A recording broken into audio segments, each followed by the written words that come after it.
Hello, xin chào các bạn đã quay trở lại với review 5 phút. Ở cuối tập trước, ngay khi nhận ra lục dược xương công trên người Liễu Ngọc, Hàn Lập đã vô cùng cao hứng. Nghe đồn chúng nó có dính tí huyết thống của chân long hệ băng.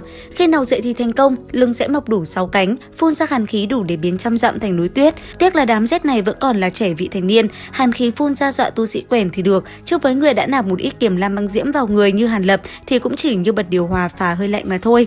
Nghĩ đến đây, Hàn Lập không nói nhiều, hắn thi triển công pháp, thu hết đám dép vào tay áo. Chứng kiến một màn này, Liễu Ngọc không khỏi kinh hãi. Nhân lúc đối phương đang thất kinh không nói nên lời, Hàn Lập liền đánh ngất nàng ngay lập tức. Mất hết tín hiệu từ chủ nhân, đám dép đang bay lượn liền tự động chui vào túi linh thú. Lúc này, Hàn Lập nhìn đại mỹ nhân đang bất tỉnh trong tay, vẻ mặt đầy đắn đo. Lấy mạng nàng thì dễ như trở bàn tay, nhưng vấn đề là nếu nàng mất mạng, đám lục dược xương công quý giá kia cũng sẽ bay màu theo. Muốn có được đám dết này, hiển nhiên không thể ra tay tàn nhẫn được.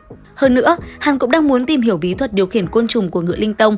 Phệ kim trùng của hắn ngày càng ngáo, rất cần vài bí thuật xịn để dạy dỗ lại. Nghĩ đến đây, Hàn Lập dám vài lá bùa lên người Liễu Ngọc để đảm bảo đối phương ngủ một giấc thật sâu, sau đó bế thốc nàng lên, hóa thành một đạo thanh quang bay đi.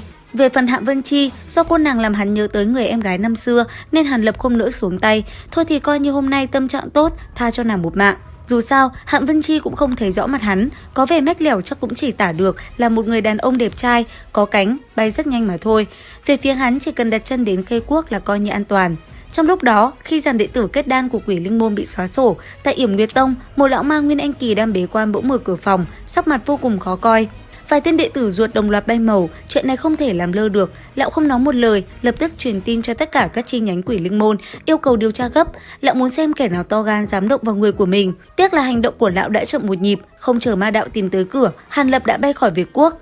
Cuối cùng, vị toái hồn chân nhân kia chẳng thu được gì, ngoài thông tin mơ hồ rằng đệ tử của lão bị một tu sĩ Nguyên Anh Kỳ giấu mặt nào đó tiễn lên đường. Việc này khiến lão tức nổ đom đóm mắt.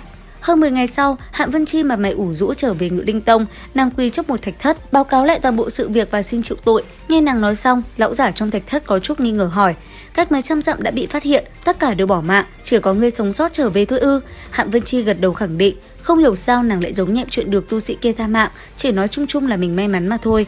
Suy nghĩ một lát, lão quái trước mặt nàng trầm giọng nói: người đó có thể ở ngoài trăm dặm phát hiện các ngươi, thần thức quả thật đáng sợ, lẽ nào là một trong mấy lão quái vật Nguyên Anh hậu kỳ? Cái này con không rõ, thấy người đó đi về phía Bắc, vào địa phận Thiên Đạo Minh nên con không dám đuổi theo nữa, xin sư bá thứ tội. Ngươi không làm sai thì có tội gì, về nghỉ đi. Lão giả thở dài, sau khi bóng lưng Hạ Vân Chi biến mất, lão giả trong thạch thất lại lẩm bẩm vào hư không: ngươi thấy nàng ta nói thật hay giả? Một bóng người hiện ra đáp: sư bá, lúc nãy con dùng bí thuật cảm ứng, thấy tim Hạm sư muội đập loạn nhịp, khi nó đến đoạn chạy thoát, chắc chắn có ẩn tình. Ta cũng nghĩ vậy, nếu không nể mặt cha nó, ta đã dùng siêu hồn thuật rồi. Thôi bỏ qua đi, phiền toái là Mục Linh Anh đã mất kia, may mà đó vốn là một đứa nghịch tử cực kỳ khó bảo, trước kia còn từng cắn nuốt cả Nguyên Anh của trưởng lão Bổn Tông, mất đi có khi lại là chuyện may. Hơn một tháng sau, Hàn Lập cuối cùng cũng về đến động phủ của mình ở Lạc Vân Tông. Việc đầu tiên là hắn ném Liễu Ngọc vào một tĩnh thất, sau đó đi thăm hai vị trưởng lão và báo cáo thành tích. Hắn kể qua loa rằng trên đường đã dọn dẹp vài tên tu sĩ của Quỷ Linh Môn, ai ngờ Trình Thiên Khôn và Lữ Lạc nghe xong lại vỗ đùi khen hay, có vẻ vẫn còn cay cú vụ bị phe ma đạo gài bẫy lần trước. Thấy vậy, Hàn Lập càng thêm yên tâm. Sau khi chém gió nửa ngày, hắn trở về động phủ, bắt đầu suy nghĩ xem nên xử lý nữ tử bất đắc dĩ kia như thế nào. Không lâu sau, Liễu Ngọc từ từ tỉnh lại trong mật thất. Vừa mở mắt ra, nàng đã thấy một khuôn mặt xinh đẹp đang dí sát vào mình. Người này không ai khác chính là Ngân Nguyệt. Thấy nàng mở mắt, Ngân Nguyệt mỉm cười nói: cô nương tỉnh rồi à, mời đi theo ta gặp chủ nhân. Chủ nhân, hắn là ai? Đây là đâu? Nghe vậy, Ngân Nguyệt mỉm cười đáp: đây là Vân Mộng Sơn trong Khê Quốc, địa bàn của Thiên Đạo Minh. Nghe ba từ Thiên Đạo Minh, Liễu Ngọc tái mặt.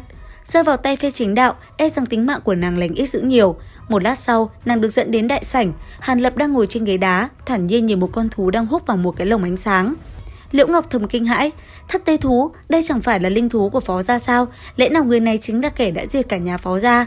Trong lúc nàng đang thất kinh, thanh âm Ngân Nguyệt cung kính nói: chủ nhân, người đã được đưa đến. Lui ra đi. Nói rồi, Hàn Lập quay sang Liễu Ngọc rồi đột nhiên búng ngón tay, một tia điện nhỏ bắn ra, đánh trúng con thiết tê thú. Con thú gào lên một tiếng rồi ngã lăn ra đất co giật. Thấy cảnh đó, tim Liễu Ngọc không tự chủ được mà lỡ mất một nhịp. Đến đây thì cũng hết tập 166 phàm nhân tu tiên. Liệu rằng Hàn Lập sẽ xử lý mỹ nhân này như thế nào? Theo dõi kênh YouTube Review 5 phút để biết thêm chi tiết các bạn nhé. Bây giờ thì xin chào và hẹn gặp lại các bạn.